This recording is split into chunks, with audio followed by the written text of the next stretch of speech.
Konnichiwa minasan, Gitsapalooza ni yokoso.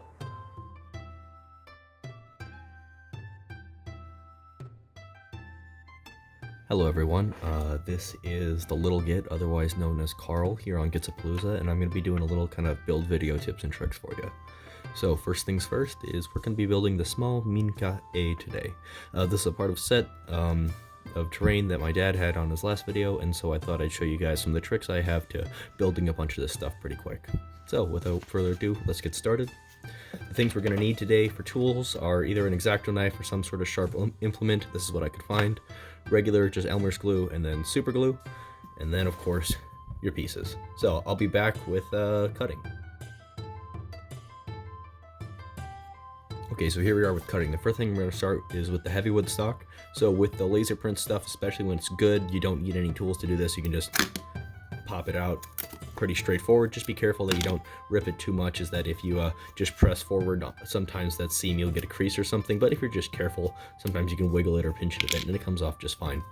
The real tricky part and the reason why we need the tool is this paper stuff. So my recommendation for doing the paper stuff is you're just gonna take your tool and then you're just gonna make sure that you go through and you cut all the lines where the laser printer didn't go through, and then once you do that, you can just go ahead and pull them out, and it makes the whole thing a lot easier. Honestly, probably a decent bit faster and a lot prettier. So just to give an example, you just take your knife, do that, and do that. This isn't the perfect tool because I couldn't find the X-Acto knife, but you know, you can do something like that. That's just a garbage piece, but just for an example of cutting it out, and that's a lot easier than trying to force it out like that. Because as you can see, big kind of chunks of paper stuff where I pulled it out, no chunks of paper stuff while I pulled it out.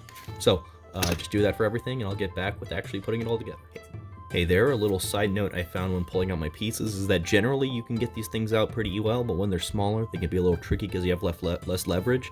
And so my advice is that if you push from the back, then push from the front, then push from the back, then push from the front, then push from the back, then push from the front, is you can get a nice clean break, opposed to trying to like really force it, at which point you risk kind of pulling up whatever wood stuff this is made out of. So just another little trick there for you. Okay folks, just while I'm working, I came up with one more time-saving trick that I use. Just also notice hands are very dirty. That comes from handling this stuff, is just for whatever reason it's the like the burnt stuff or whatever comes off pretty well, and it just sticks to your fingers. It washes off in water, no problem. The big thing I was going to say is that if you look very closely, you'll notice that where those paper let's see if I can get a good in photos there, where those paper connections are, they're both painted the same or done the same way. But sometimes what will happen is that they'll be in different ways. So these are vertical, but sometimes you've got vertical and horizontal ones on the same piece, and in that case what I recommend doing is do all the vertical ones first, just go bing bang boom, and then rotate it and do all the horizontal ones, bing bang boom. And when you're trying to build a bunch of buildings, that can be a nice time saver, or at least make it seem a little less tedious. That's it. Okay, so real quick video just to debut everything. Everything's been cut out, so here are all the wood pieces, here are all the paper pieces. Just because we're doing the one building, cutting everything out at once is just fine. If you're ever going to do a bigger building or multiple buildings, much like with a Lego set, make sure that you kind of try and keep things a little more organized, or you know, only cut out the pieces you're going to use in the short term. Okay, I suppose this is where it gets kind of interesting as far as a build video is concerned. So the first thing you're going to want to do is you're going to want to lay out all your pieces before you start gluing things together, as I've made that mistake multiple times. So if you do this, you can make sure, you know, you can tell how things work. For something like this, which is pretty straightforward, what I like to do is I'll glue all four of these vertical pieces to each other, and then once they're connected, I just set them down and I put them in place in the base. But really, that doesn't matter. The only thing you have to look out for is that if I put this piece down, then it's kind of hard to get both these bottom chunks in as well as these side chunks in to interlock there if this is already down in place there. So just something to look out for. Aside from that, this is a pretty standard build set. Most things do this. And then the roof pieces look like this. It's very straightforward. You've just got a whole bunch of nubs here, and then you'll just put these things in here. You'll see there. And then you'll go ahead and take these smaller, simpler ones, and you just squeeze them in there. And then you just glue them all together, and then you want to get the whole wood frame done, and then once you do that, you're golden. So these actually fit pretty well pressure-wise, but it's probably better to glue them just long-term so nothing falls out. That's it. I'll be back after I finish building. Okay folks, so through the wonder of movie magic there and video editing, there is the built house. Is not too bad, not too hard. If I could offer only one piece of recommendation, is that this is 2 different pieces, as you can see, and I would recommend putting in the smaller piece before the big piece, otherwise it's a pretty tight squeeze there. But otherwise, there you go. I'm going to start doing some of the paper stuff, and that'll be that. Okay, so some real simple notes here. The paper is where you're going to want to use super glue. I use super jet. I've never had any problems with it. It's a good super glue. If you use the wood glue, it's too slow, and for whatever reason, it just starts to warp the paper, but the super glue works just fine. You don't want to use the super glue on the wood parts because the bond isn't really strong enough, and it sticks too fast if you're trying to pressure fit something or, really figure out exactly where a piece goes. It can be a little tricky. So I'll glue some stuff together, and then I'll show you the finished project.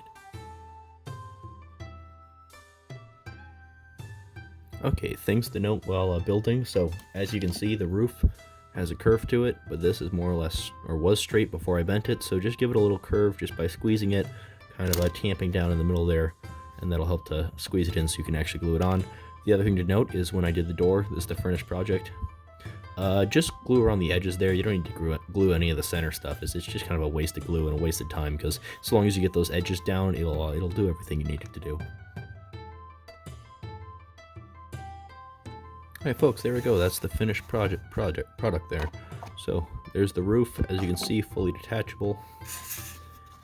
That's what the underside looks like. So it's not very pretty, but no one's really going to be scrutinizing that.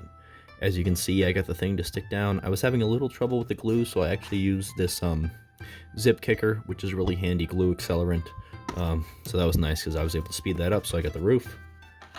This is the house itself. So nothing too fancy or out of the ordinary there. Pretty standard. The doors I decided not to glue on just because I'm not sure what my dad will want to do with them. But you can either pressure fit these more or less just right into the slot there. It'll look something like that. Or you can do what they have. Oh, well, you get the idea. It looks something like that. Or you could do what they do on the boxes where they put it like halfway on. Hey there, so once again, there's the finished product. You got 4 doors, a front step, there is no back step, but 4 doors. That is the small, so picture for reference, actual, so if I turn it to the side, you can get the same thing. So there you go. One thing I will say, hands, totally filthy. This is something you should get used to if you're going to do a lot of building. Really, the black stuff all washes off almost immediately as soon as you put it underwater, and then the shiny stuff is like the super glue, and I'm sure all of you hobbyists know what that's like. So, I don't know, you win some, you lose some. Just if you feel like being careful, be careful, but prep for your hands being dirty. Another great excuse to not touch your eyes, nose, or mouth during this particular season. So, thanks for watching. This has been the Li'l Git / Carl. Hope to see you soon.